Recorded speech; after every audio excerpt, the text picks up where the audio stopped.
I see what you did there. Look at my hat. It's a Totenkopf. It's a Nazi symbol, but it was used before the Nazis, obviously, in the Weimar Republic and before then. Anyways, I wear it, and people don't know what it is. In case you're wondering, I'm clean. I'm not using or anything. Just like psychedelics and drinking beer. Fucking loving life. Anyways, kill the Jews. Peace, man. Hi there. Thank you for clicking on this video. I'm going to just kind of briefly talk about my testimony of how I went from loving Hitler to loving God, from hating the Jews to considering myself an Israelite.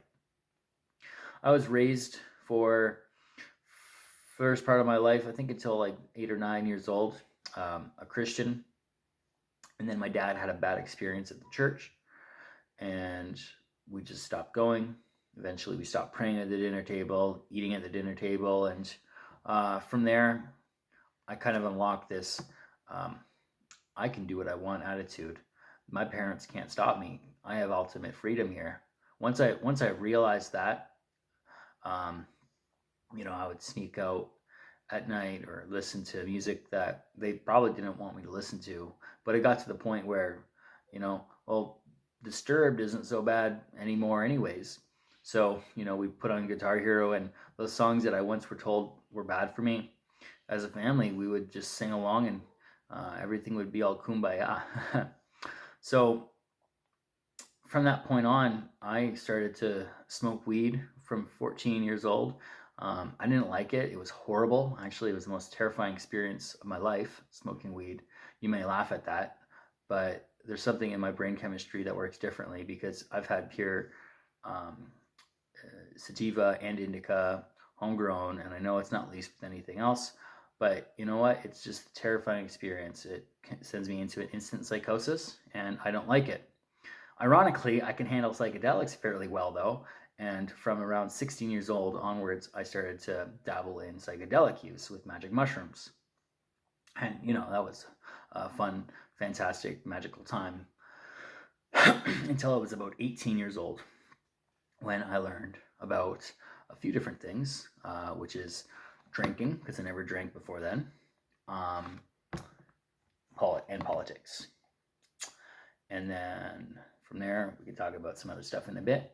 But, that's how I started to drink is, I'm living on my own now. I've got some friends. They're old enough. And so let's drink. And you know what? At the time, it was nothing major. It was just, I'm drinking.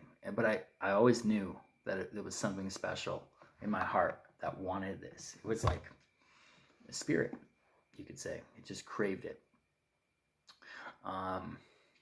So from there, I ended up also learning about a website called 4chan, which I had known about 4chan at that time for a while, but I discovered the politics board on 4chan, and I learned about Holocaust denial and anti-Semitic ideologies.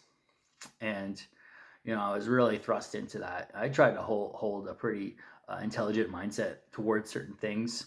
So I looked at it from a scientific perspective. To me, other races were inferior. I mean, whites for whites, blacks for blacks, Asians for Asians. That was my mentality of it. And I didn't want this country to be overrun by what I perceived at the time was the immediate threat.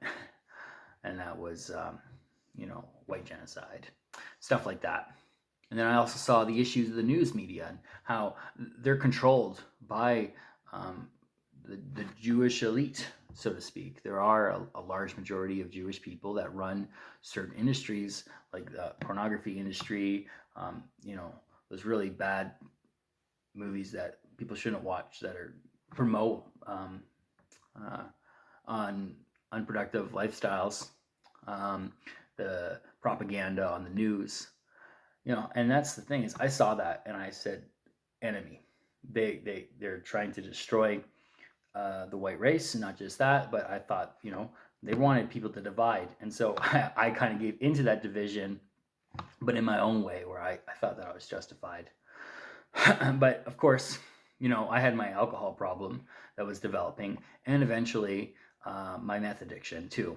So I started to try meth. Stupidly, after watching Breaking Bad, I ended up moving in with a drug dealer, and she had a big jar full of it. So I thought, hey, let's try some of this. And that turned into a really graphic experience that I don't want to go into too much, but let's say that meth fuels internal sexual desires in probably guys and girls. There's a lot of sexual frustration that might have been built up in me at that time. And you know what? That helped pick up a masturbation addiction as well. So we got alcohol, meth, masturbation, and to top it all off, I considered myself a supreme white nationalist who did the occasional LSD and magic mushroom trip. And so that was my place in life for a while. And I moved back and forth across the country multiple times, trying to get sober, going to my parents' house, trying to fix my life up. And you know what? I just couldn't stay sober. I couldn't stick with it. And my hatred towards the Jews got so bad. Eventually, I remember one time that I was going outside of a store, and I seen this guy who was Ashkenazi, and he had the peyos, and he was dressed like a Chabad. And I went up to him, and I think I said Heil Hitler to him. I yelled it out, and I was like, I had to do this. This is my right. This is my duty. But inside there was this internal conflict, because we're all bad people by God's standards, but by my own standard, to me, I thought I was a pretty good person. I never really hurt people, and I didn't do this, but I always had a justification for everything that was wrong, of course. But in that moment, who I was as a Nazi was conflicted with who I was and who he was as a human being. I never recognized the Jewish people in my mind as anything other than an enemy once I learned about their involvement with certain things. And so to me, at that moment, there was this battle going on. I wanted to hurt him so bad, but at the same time, I didn't know why, but I wanted to love him and show him compassion. And I think that was the Spirit of God showing me that I had issues that I needed to sort out, because he wasn't my enemy, but I made him it. Anyways, so, I was off and on the streets for a while, partially by choice, actually. The original time that I went homeless was because I was trying to get sober, and a friend of mine was like, can you get me drugs? And I was like, I don't want to get you drugs. And he's like, come on, go get me drugs. So I took his money, and I was like, I'm not going to get him drugs, but I'm just going to run away, because I was living with him at the time. So I packed my backpacks and I hit the road, and I was just like, I'm living on the streets now. I met some bums, and we hung out, and he showed me around town, and showed me how to panhandle, showed me how to live in the streets, showed me how to buy ethically and morally, because I wasn't the type of person who wanted to go around stealing things, for my habit, which at the time was alcohol, mostly. And then, of course, I went back into the meth, right? And that's where everything goes back to, is that mental state of pure joy and euphoria. Just was able to fulfill what I was looking for in my heart, what I thought I was. But it's always destructive. And I had psychosis after psychosis, people walking after me, people trying to kidnap me, but none of that was real. People doing this, people doing that, people thinking that I was, doing all types of crazy stuff in my mind, thinking that my sister was kidnapped and killed, and weird stuff. That just wasn't true. But, when you use drugs, you never think this stuff will happen to you, but you don't realize how deep you're in the darkness. So after one time I was binging out, and I remember going on top of this roof, and this guy came up there, and he's playing the saddest song ever on this guitar. And he was just hanging up there on the roof too. And I was like, man, this is so sad song, and I cried. So I went to my friend and I was like, man, I need to get a bus ticket. I need out of here. I got to change my life. And of course, it didn't change my life. After that, I went back to that province and had another psychosis. And I was like, okay, time to go back to where I'm from. I'm not going to disclose too many personal details here, but I went back to where I'm originally from. And I found out that I had a warrant for my arrest. So I went to go deal with that. And it was the greatest thing that ever happened to me because I was put on house arrest. Leading up to that house arrest event, I was able to order certain chemicals online that are in the state of research, which make them temporarily and technically legal to buy, but not for human consumption. And so I would purchase the psychedelic category of these types. And, I go on wild rides and go to work a couple days later and go back, and I'd be like, all right, let's trip out again. And so I kept pursuing a sense of spirituality. During this time, I considered myself, I didn't know my identity. I was a Buddhist, Christian, New Ager, who knows what.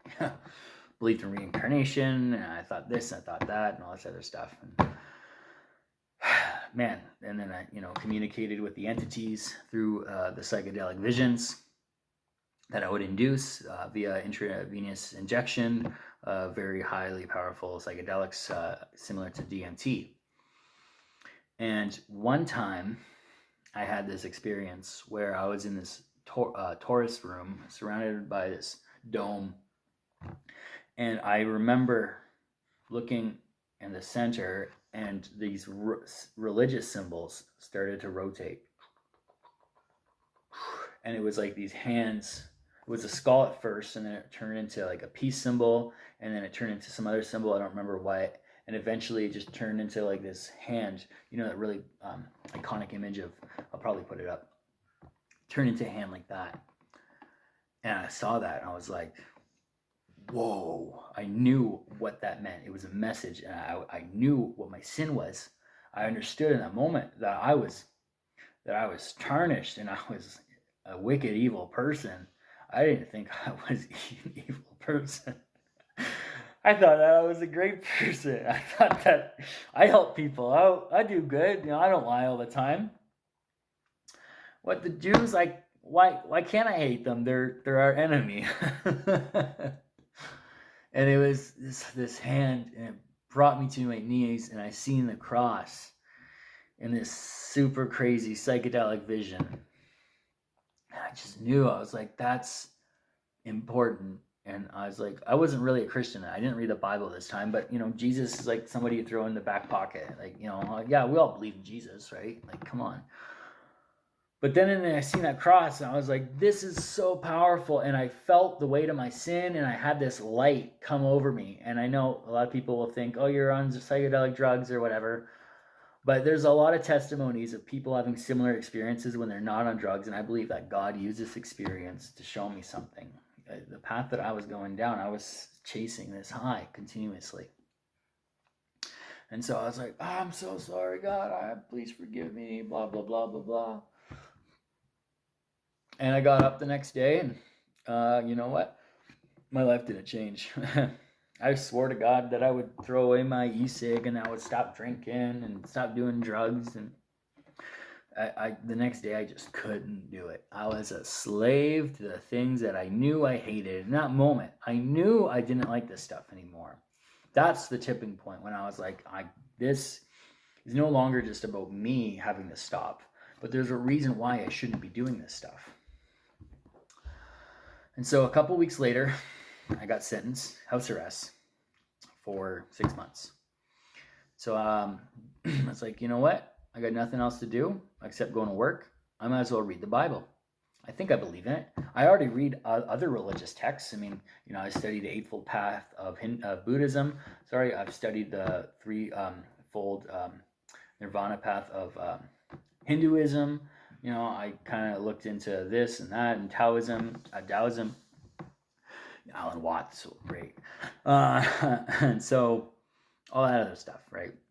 But this was like, I got to read this book now. And so I opened it up, and I think I started in Matthew. And about a week later, it hit me like a ton of bricks. I just stopped doing psychedelics. I stopped doing all the other stuff. And I was like, oh, God's real. And Jesus, here on there, I'll refer to him as his Hebrew name, Yeshua, is real. And he really died for my sins. And he really exists right now. Like, it was like a light bulb went on in my head. I just knew. And I woke up the next day. It was like I knew and I woke up. Kind of like when, it says Adam went into a deep sleep. That's how I felt. Like I knew something. After I woke up, I was aware that this was true. And that's when things started to change. I realized, well, if this is really real, I got to start doing things properly. But of course, the heart is wicked and deceitful above all things. And I wanted to do things in my own terms at this point. So I didn't have an initial change of heart right away beyond wanting to learn about the Bible. Excuse me. But I fell into this whole idea of Calvinism and once saved, always saved. And I was still sort of drinking at the time. And I was like, okay, well, I can do whatever I want. Like, God saved me and like, I'm good now. But he showed me, he chastens who he loves, right? He showed me that wasn't the way. It's not the way that we should do. And I wish that a lot of people who are in the Christian world today would wake up. But it's really sad. You can't continue to live in sin. Yeah, you're saved by grace, but we are made unto good works for his glory. We can't make Christ a minister of sin. And so that was a tough experience for me to realize. But, he showed me that very personally, that I shouldn't continue in sin. And so now I dedicate my life to teaching people and trying to learn and talk to people about Yeshua. The point of this video is to know that Yeshua saves. He saved me, and he made me realize that the Jewish people are treasured people. The Jewish people, though, are the tribe of Judah, and there's 12 tribes. Romans 11 says we're grafted into Israel upon belief, and that we are Israel. So that's where I stand, and I've realized, of course, that the Holocaust actually happened. God revealed this to me, I believe. Kind of just smacked me in the face and said, "Wake up, Justin." Obviously, it happened. But yeah, that's my testimony, and everything was a process. So the conviction was real, but the heart just wasn't willing yet, and it took a long time. But now I want to help correct people. There's still so much disobedience. People just thinking they can do whatever they want. And not on top of that, but people don't go to the Lord first. People don't ask him, is this okay to do? Like, is this movie okay to watch? Should I even pursue this line of work? What should I do? I have tattoos. I regret them. I didn't ask him before I got them if I should do that. I searched it out and I saw that verse, and at the time I just wasn't willing to accept that. I just blew it off and said, well, I can do what I want. And so we got to be willing to seek him first. If he doesn't give us an answer, then we shouldn't do it. But we know that all his answers are proper as long as they're according to his word, and you can never contradict that. So, anyways, now I'm walking across Canada, or at least trying to, but the world's ending. Yay. Maybe it's not, who knows. But things look like it. And you know what? I want to talk to people about who Yeshua is, why he's important for your life. It's like having a contract with somebody and you break your end of the contract, and that contract says you deserve punishment for this. But if the contract holder dies, you're free. But when he resurrects and makes a new contract with you, and you accept that, then you have to stick to the conditions, the terms and conditions. So this is the good news message, is that you have the ability to be forgiven. Go to God. Say, I'm sorry. Don't be so proud. You're not perfect. God's expectations says you're not. Okay? I mean, we all sin, fall short of glory of God. But that's where forgiveness comes into play. But don't use that forgiveness as an excuse to continue in sin. You can't just go and say, oh, I'm sorry. Do it again when you know you're gonna. Okay, there's a difference between a struggle and willingness. And even if you have that struggle, there's a way out. He promises it in his word, and you better believe it, because that's what faith is. Belief in his promises. So, thanks for watching.